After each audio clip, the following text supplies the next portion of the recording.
Hi all, welcome to Blasters Arena. കഴിഞ്ഞ മത്സരത്തിൽ East ബംഗാളിനോട് 1-2 ഗോളുകൾക്കായിരുന്നു കേരള ബ്ലാസ്റ്റേഴ്സ് പരാജയപ്പെട്ടിരുന്നത്. ആ മത്സരത്തിൽ അറ്റാക്കിങ്ങിൽ 3 വിദേശ താരങ്ങൾ ഉണ്ടായിരുന്നു. പ്രതിരോധത്തിൽ വിദേശ സാന്നിധ്യമായിക്കൊണ്ട് മിലോസ് ഡ്രിൻസിച്ച് ആയിരുന്നു ഉണ്ടായിരുന്നത്. എന്നാൽ രണ്ടാം പകുതിയിൽ കേരള ബ്ലാസ്റ്റേഴ്സിന്റെ പരിശീലകർക്ക് തന്ത്രം മാറ്റേണ്ടി വന്നു. 58-ാമത്തെ മിനിറ്റിൽ പ്രതിരോധ നിരയിലെ ഏക വിദേശ സാന്നിധ്യമായ മിലോസ് ഡ്രിൻസിച്ചിനെ പിൻവലിക്കുകയായിരുന്നു.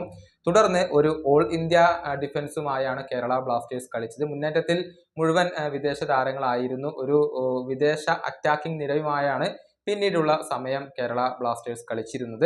ഇതേക്കുറിച്ച് ടി ജി പുരുഷോത്തമനോട് ചോദിക്കപ്പെട്ടിരുന്നു. അതായത് മത്സരത്തിന്റെ സ്റ്റാർട്ടിംഗ് 11-ൽ തന്നെ എന്തുകൊണ്ട് ഓൾ ഇന്ത്യ ഡിഫൻസിനെ ഉപയോഗപ്പെടുത്തിയില്ല എന്ന ഒരു ചോദ്യം അദ്ദേഹത്തോട് ചോദിക്കപ്പെട്ടിരുന്നു. കൃത്യമായ ഒരു മറുപടി അദ്ദേഹം അതിന് നൽകുകയും ചെയ്തിട്ടുണ്ട്. ടി ജി പിയുടെ വാക്കുകൾ ഇങ്ങനെയാണ്: എതിരാളികളുടെ സ്ട്രാറ്റജിക്കും ഞങ്ങളുടെ സ്ട്രാറ്റജിക്കും അനുസരിച്ചാണ് ഞങ്ങൾ സ്റ്റാർട്ടിംഗ് 11കൾ തയ്യാറാക്കുന്നത്.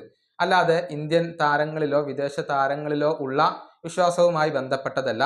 ഇത് ടീം എഫേർട്ടുമായി ബന്ധപ്പെട്ടതാണ്. ഒരു ടീം എന്ന നിലയിൽ മുന്നോട്ട് പോവുകയും പെർഫോം ചെയ്യുകയും വേണം.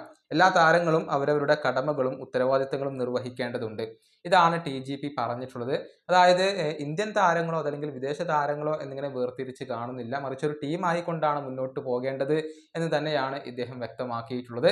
ഏതായാലും കേരള ബ്ലാസ്റ്റേഴ്സിന്റെ അടുത്ത മത്സരം ചെന്നൈക്കെതിരെയാണ്. ആ മത്സരത്തിൽ ഡുഷാൻ ലഗാത്തോർ കളിക്കുമെന്ന് പ്രതീക്ഷിക്കാം. അങ്ങനെയാണ് എന്നുണ്ടെങ്കിൽ ഡിഫൻസിന് ഒരൽപ്പം കൂടി ഒരു ഭദ്രത നമുക്ക് പ്രതീക്ഷിക്കാം എന്നുള്ളതാണ്. ഈ വീഡിയോയുടെ അവസാനിപ്പിക്കുന്നു. അടുത്ത വീഡിയോയുമായി വീണ്ടും കാണാം.